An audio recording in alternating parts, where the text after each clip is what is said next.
আমরা এখন নাম না বললো সময় দিচ্ছে, কিন্তু নাম বলবো। এদের চামড়া একটা সময় এদের থাকবে না। আমাদের নেতা তারেক রহমান ভালোভাবে সবকিছু করতে পারলে দেখেন এর আস্তে আস্তে আস্তে আস্তে কোথায় মানে চলে যাবে, এটার কোনো চিন্তা ভাবনা নাই। এক সময় দেখবেন আর্মিরা ধরবে এদেরকে, এই দেশের আর্মিরা এদেরকে ধরবে। এই উল্টাপাল্টা কাজ যারা করে, এই সমস্ত কাজ করে, মানুষকে যারা কষ্ট দেয়। আমরা কি আমাদের দল করা মানে কি মানুষের সেবা করা? এই চিন্তা ভাবনা দল করতে হবে। শহীদ জিয়ার দল যারা করে তারা এই তাদের মন মানসিকতা এরকম হইতে হবে। সাধারণ মানুষকে জড়াই ধরতে হবে। রিক্সাওয়ালার কি আছে তাকে দেখতে হবে, কৃষকের কিভাবে চলতেছে তাদেরকে দেখতে হবে। তাদের একটা ধানের মোজা দরকার হয় একজন নেতা কর্মী মাথায় করে নিয়ে আগে দিয়ে আসবে। এটাই হলো রাজনীতি। আগে যারা রাজনীতি করছে, আগে যারা মেম্বার চেয়ারম্যান করছে, তারা করে না এরকম। আমার কথা হলো নিজে খাবো নিজে বাঁচবো, এটা না রাজনীতি। অন্যের দিকে দেখা যারা এই ভালো কাজকর্ম করে সেটাই হলো রাজনীতি। আপনারা মনে করতেছেন যে এখানে আমরা কি করি কেউ দেখে না, আসলে কিন্তু তথ্য প্রযুক্তি এরকম হয়ে গেছে। আজকাল দেশের এক প্রান্ত কী হয় আর এক প্রান্ত জানে, দেশের আর প্রান্তে কী হয় আর এক প্রান্ত জানে। আপনি মুখে কথা বলবেন, রাত্রে কী করতেছেন আপনি সবাই জানে জিনিসটা। হয়তো বা এখন কোনো কারণে হয়তো বলতেছে না, কিন্তু একসময় সামনে দাঁড়িয়ে বলবে, এটা স্বাভাবিক। এটা জোরে জোরে গলা ফাটাইয়া এই উল্টাপাল্টা কথা বললে কিন্তু কাজ হয় না জিনিসটা। এটা দেশের মানুষ সব জানে। এবং সাধারণ মানুষকে এত বোকা ভাবা কিন্তু ঠিক না। সাধারণ মানুষে বোকা ভাবা কোনো অবস্থাতেই ঠিক না। গত 18-19 বছর আমাদের ইয়াং জেনারেশন যেভাবে চলে আসতেছে, তারা বহু কষ্টে আছে। তারা হয়তো আগামী দিনগুলোতে যদি একটা সুন্দর নির্বাচন হয়, তাহলে একটা দল যদি ক্ষমতা যায়, তাহলে দেখবেন 1 বছরের মধ্যে অনেক লোকের কর্মসংস্থান হবে, অনেক লোকের ব্যবসা প্রতিষ্ঠান উল্টাপাল্টা সুন্দর অন্যভাবে করতে পারবে। এখন হয়তো দেখা যায় ঠিকমতো করতে পারে না, কারণ আর্থিক অনটনে মানুষ ভুগতেছে। গত 17-18 বছরের যেই কষ্ট ভোগ করছে, যে খাওয়া দাওয়া চলাফেরা, আমি সব মানুষের তথ্য জানি। কিন্তু জিনিসটা হয়তো একা কারোর পক্ষে সম্ভব না। একটা যদি আগে যে গভর্নমেন্ট আসছিল, এরা কি কাজ করছে আপনারা জানেন। অনেক মানুষের বিএনপির মানুষের অনেক মানুষের রক্ত ঠিকমতো নাই, এদের শরীরে রক্ত দিতে হবে, তাহলে যদি এরা ভালোভাবে থাকতে পারে। নাকি বলেন জিনিসটা? রক্ত আছে, সব রক্ত আমার মনে হয় কমে গেছে সবাই রক্ত, নাকি বলেন? আবার যাদের কাছে বেশি রক্ত আছে তারা কিন্তু রক্ত লিয়া সব কিছু লুটপাট করে দেশ ছাড়ছে, নাকি বলেন জিনিসটা? এটা কি ঠিক হলো? আমরা সবাই মিলে এক জায়গায় বাঁচবো। দল একটা না আরেকটা মানুষ করতে পারে, তাই বলে এইরকম যদি একজনকে আরেকজনের শোষণ করে, এটা কি ঠিক হলো? দেশের ব্যাংকগুলোর কি অবস্থা আপনারা সব জানেন। এটা কি বলতে হবে জিনিসটা? ব্যাংকে টাকা নাই, আপনার ঘরে কি একজনের 10 লক্ষ টাকা আছে, চেক একটা লই গেলে 5,000 বেশি সপ্তাহে তুলতে পারবেন না। তো এটা কোনো সিস্টেম হলো? কাকে আপনারা বিশ্বাস করবেন?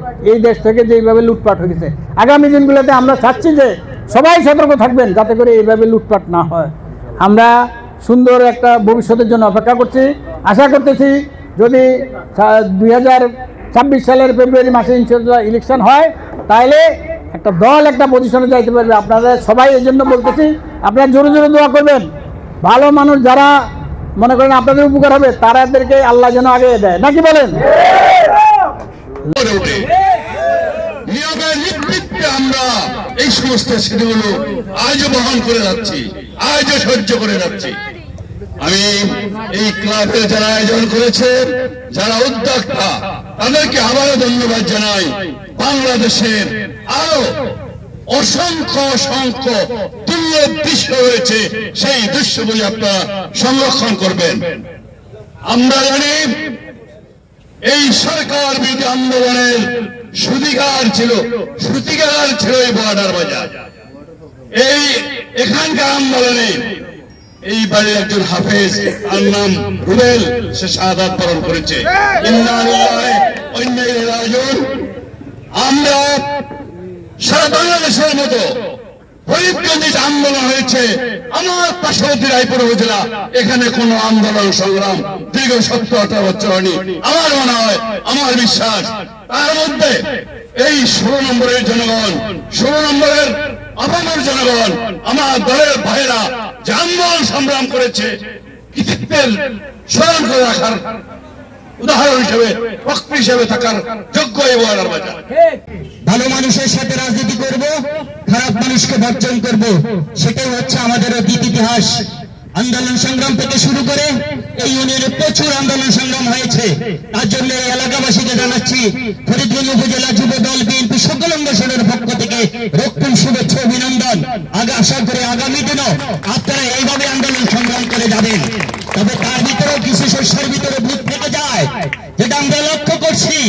এই ইউনিয়নে আমাদের সাথে প্রতিযোগিতা থাকবে, রাজনৈতিক প্রতিযোগিতা। সেটা হতে হবে শালীনতার মাধ্যমে, সেটা হতে হবে ভদ্রতার মাধ্যমে, সেটা হবে যোগ্যতার ভিত্তিতে। যে যার সাথে প্রতিযোগিতা করতে পারবে তার সাথেই সে প্রতিযোগিতা করতে যাবে। কিন্তু দেখা যায় আজকে বেশি দিন না, কিছু সময় হয়েছে এই এলাকায় কিছু অশুভ শক্তি, একটি অশুভ শক্তিকে নিয়ে কিছু সংখ্যক মাঠে ময়দানে বক্তব্য বিভিন্ন ধরনের বিভ্রান্তিকর কথাবার্তা চালাচ্ছে। আমি উদাত্ত আহ্বান রাখবো এই এলাকার যুব দল, ছাত্র দল, শ্রমিক দল প্রত্যেককে আমি উদাত্ত আহ্বান রাখবো, আপনারা সোচ্চার হন, জাগরিত হন, আমরা আপনাদের পাশে আছি, থাকবো। এসেছে যে এই সরকার আমাদের উপরে যে এই ধরনের অত্যাচার জুলুম নির্যাতন করেছে, যদি বেঁচে থাকি কোনোদিন ইনশাল্লাহ একটা স্মৃতি সংসদ আমি বানাবো। আমরা যখন 2013 সালের 25 অক্টোবর ফরিদগঞ্জ থেকে যুবদলের তিনটা লাশ নিয়ে ফিরেছি, সেই দিন আমরা চিন্তা করিনি পরের দিন আমরা আবার বাড়িতে ফিরে যাব। তারপরের দিন থেকে আমাদের দল, আমাদের নেত্রী সারা বাংলাদেশে হরতাল অবরোধ ঘোষণা করে পর্যায়ক্রমে অসহযোগ আন্দোলন পর্যন্ত চলে আসে। মধ্যে সবচেয়ে সেরা আন্দোলন হয়েছে এই বর্ডার বাজারে সে আন্দোলন হয়েছে। এইখানে বিএনপি, যুবদল, ছাত্রদল এবং আমাদের গ্রামগঞ্জের পাড়া মহল্লার প্রত্যেকটি নেতা কর্মী যেভাবে আন্দোলন সংগ্রামের সময় আমরা যে রাস্তা অবরোধ করেছি, আমরা গাড়ি অবরোধ করেছি, হরতাল করেছি, সকল আন্দোলন সংগ্রামে এই এলাকা থেকে আমরা সর্বাত্মক সহযোগিতা পেয়েছি। বন্ধুরা আমার, স্বাগতম হারুন ভাইয়ের আগমন, হারুনের আগমন, শুভেচ্ছা স্বাগতম, শুভেচ্ছার স্বাগতম, হারুন ভাইয়ের আগমন, নম্বরবাসীর পক্ষ থেকে লাল গোলাপ শুভেচ্ছা, বিএনপির পক্ষ থেকে লাল গোলাপ শুভেচ্ছা, যুব দলের পক্ষ থেকে লাল গোলাপ শুভেচ্ছা, ছাত্র দলের পক্ষ থেকে লাল গোলাপ শুভেচ্ছা, লাল গোলাপ শুভেচ্ছা।